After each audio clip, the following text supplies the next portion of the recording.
the Caraval Series by Stephanie Garner today. I'm going to be going over the finer points of chai tea, which is one of my favorites in my favorite mug. And I'm going to be going over what's going on in my art business. So let's get started. Stephanie Garner's Caraval Series is it's a 3-book trilogy, and basically I was first drawn to this book by the cover art. I judge a book by its cover, but honestly most people do. The art is everything, and this one was done very well.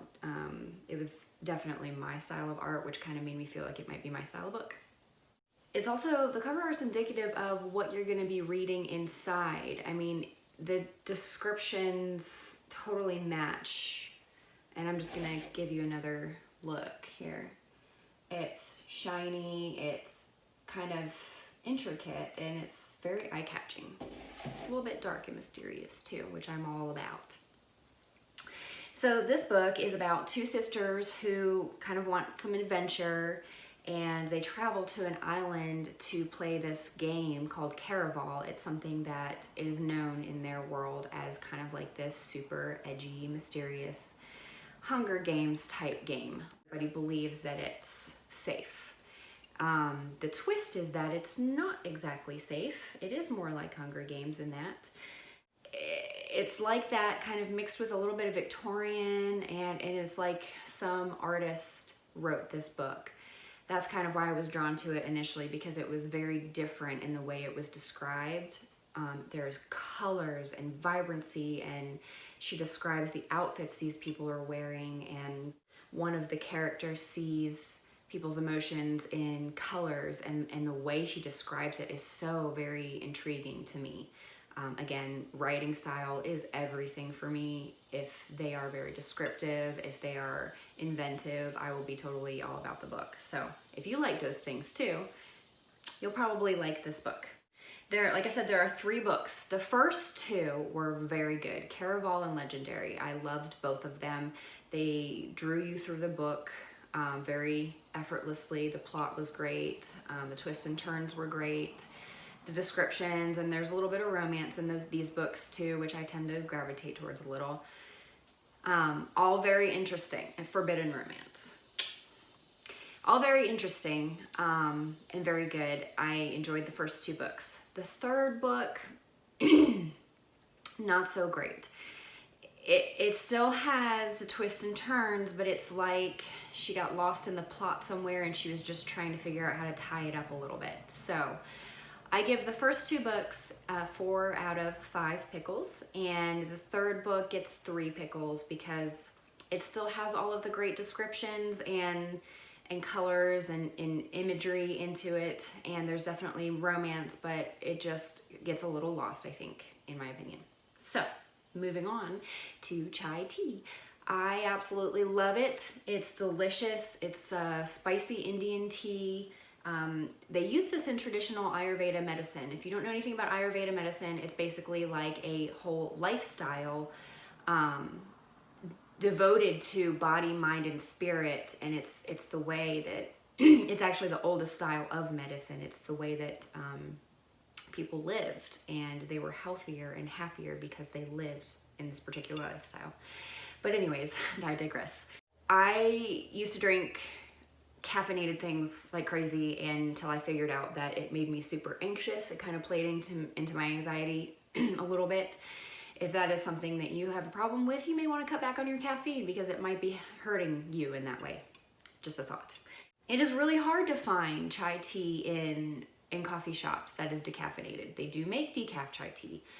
It's best if you make your own, honestly. You can add the spices that you want, add the caffeine content you want, but if you're not a makey makerson kind of person, you can also buy decaf tea, decaf chai. I haven't found a company yet that I absolutely love that makes decaf chai, so I will keep you updated on that, but again, better if you make it. Steep time on this, not as important unless you want a specific type of caffeine content and flavor. Most people who drink chai tea like a bolder flavor. I do have to say that most coffee shops these days tend to make chai very, very sweet and overwhelming. It is traditionally drank that way. Drunk, I never know.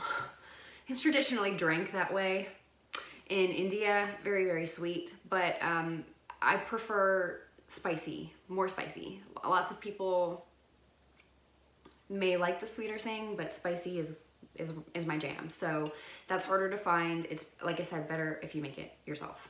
I'm rambling, I'm sorry. So good for digestion.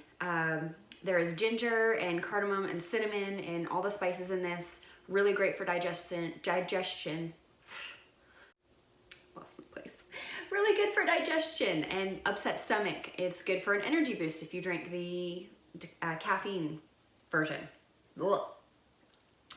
If you don't want as bold of a flavor, if you don't want as much caffeine, you don't steep it for a long time, it's kind of like that over 5 minutes or under 5 minutes thing. If you want the bolder, more caffeine, go over 5 minutes. If you don't, pull it back to under 5 minutes. You'll still get flavor. Also really good if you just want to taste of fall, because that's where I'm at right now. I want fall. It's the end of August and I'm already feeling like I'm ready to put my Halloween decorations up. Am I the only one?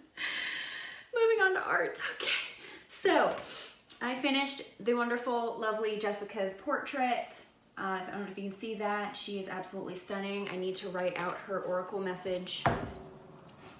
Hopefully get that done today.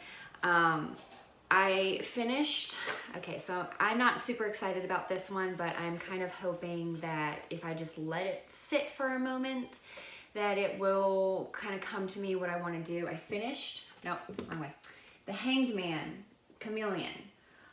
I love the idea of this painting. I'm not sure if I love the execution of it. Sometimes artists need to just put their paintings down for a minute and kind of let it sit with them on what is a better way to go about it. So hoping that I can kind of come up with something. I also started the Hermit. This one I am excited about. So the Hermit is going to be a snow leopard, the ever elusive snow leopard, which is why I chose it for the Hermit. If you don't know anything about snow leopards, they're really hard. If you go online, you will not see a whole bunch of photographs of them because they're really hard to photograph and catch. It's like known in the animal kingdom photographer world that it's like a piece of gold if you get a photograph of a snow leopard because it's so hard. Anyways, I'm rambling today. So anyways, that's why I went with that one for the Hermit. I'll write out a message for that. That one should go a lot smoother than the Chameleon did. The other thing that I'm doing is not pursuing commissions quite as strongly as I had in the past. I enjoy doing commissions, but I want to focus sort of more on creating a little bit more of my tarot art and getting that sold. I mean, I have most of my pieces still. I have most of my Zodiac series still.